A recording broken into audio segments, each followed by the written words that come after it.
Anem a començar la jornada d'aquest cicle que hi vam tenir unes grans aportacions de les ponències que hem recollit i que es publicaran. I en aquest sentit també vull aprofitar ara, si no després me'n descuido, el nostre agraïment de la Fundació i de l'Any Domènec a l'Hospital de Sant Pau, com a gestor, com a curador de tots aquests temes aplicats com l'organització, la gravació, el control d'assistència, etc. I molt particular el Josep Adà, deixem-ho córrer una mica primparat.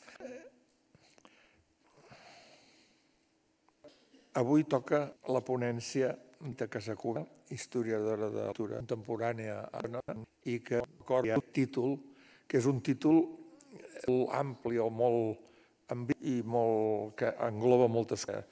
Ella ens anirà dient o també anar dient ahir. Armita, pots endavant. Molt gràcies de ser aquí. Gràcies per convidar-me. Vaig ahir que per mi està un repte posar el terreny de la literatura, que és el meu, amb un personatge, Lluís Domènech i Muntaner. Per tant, dedicar títol, el pètol, espero que ja que em de la mentira que ens veurà és en el Muntaner que sobre veure com a fa 30 tesis doctorals sobre Santiago, va permetre en els problemes historiogràfics, moviment cultural que hem de modernitzar. Provinent de l'àrea de filologia catalana, m'interessa literari del artista del modernisme, i tot un dels anys literaris capaç de crear literatura contemporània, el senyor. La recerca aviat i sobretot la figura central des d'activar des de l'estudi de sessions de l'artista moderns, text del plecs i un banda segle XIX al XX. En Europa, en transformació, entre altres, d'allò que se'n diu edats segones i a la reivindicació econòmica que reprenen la construcció d'aquesta ciutat als Estats-nació. Barcelona és de les ciutats segones més en aquest sentit. I sobretot, de la 50 del segle XIX, amb què la burgesia catalana, indústria i el comerç es convert receptacle als moviments migratoris i comença el pols amb l'estat de la construcció i del que Joan Lluís Marfany ha anomenat amb tanta fortuna la cultura del catalanisme i que a l'època hom no dubtava a plantejar com un necessari procés de recatalanització de la societat catalana moderna. Per raons, com de vegades s'ha volgut fer, i això és una pregunta, com de vegades s'ha volgut fer creure essencialistes, es va plantejar aquesta necessitat de recatalanització, jo penso que en absolut tota il·lència per parts intel·lectuals a parlar de la i la reivindicacionalitat pròpia, elements diferenciadors davant llengua catalana, que és un dels principals de la a fer una relació amb la construcció en el sentit d'invenció de Hobsbawm, de la llengua. El model que és per a la construcció social, el carrer, realment és de la en què l'Icíntia de l'Eflora s'haurà sense efecte. Just ha estat un sentit diu de l'actualitat modernes de socials que moreixen intels i polítics, i si no moreixen, en qualsevol cas, el tant. Ja va remarcar Josep Maria Fradera en relació amb Pau Piferrer que els joves intel·lectuals liberals de tendència progressista es van espantar amb les conseqüències de la Revolució de 1835 i el viratge que a partir d'aquell moment va fer el seu discurs ideològic i les seves propostes estètiques.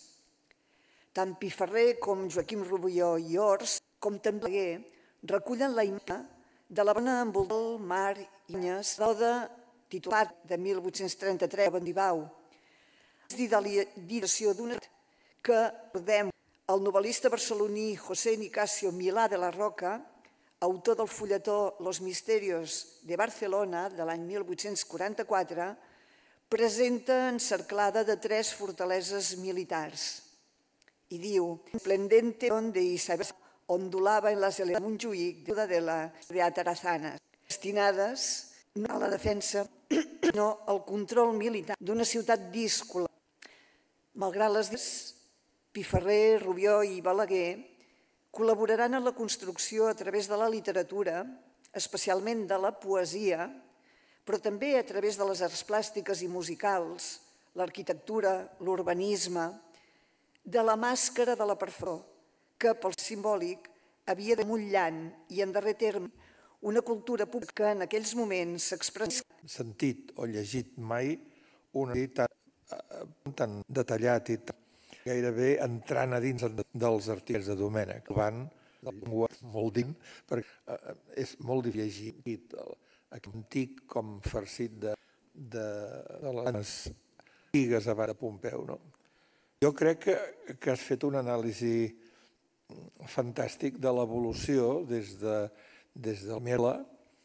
El exemple és com de Bellantuvi, Domènech i Vilaseca veuen en Clavé un exemple i una figura i com ja tenen des del moment que cultura, realitat política, econòmica, social, tot això està totalment relligat i per tant no es pot tirar pel dret per una de les vies, sinó que s'ha de tenir tot en compte. I això moltes vegades al propi Domènech no se li ha reconegut, les seves cartes a Prat advertint-li d'anar amb cura amb les iniciatives tan abrandades del capital. Em sembla que articles, esclar, expressa terrible il·lusió enfront d'Espanya, de l'Estat. Desil·lusió vol dir això, vol dir que tenia il·lusió i pagava a favor d'aquesta tesa de regionalisme. Inicialment es va veient il·lusionat i pràcticament lidera, diguem allò que diu Espanya és viable, una manera moderna de dir-ho. Però sobretot, també la lectura que has fet, tant en tant, la som del noucentisme. I amb respectes, que són uns certs mites, sobre el noucentisme que ens els han anat fent, que no eren elements de declaracions de l'època i concretament de Domènech, que després, la qual cosa no és mal, diguem. Hi ha com una continuïtat profunda en el sentiment de la nació, que determinats persones volen entrar d'una manera molt viciosa o molt artística i que en realitat no seria. Per tant, que per aquesta conferència teva recollit i passarà a formar part d'aquest dossier. A mi, en aquest cicle hi hagin hagut aportacions com teva, com la del company, com participar. Moltes gràcies.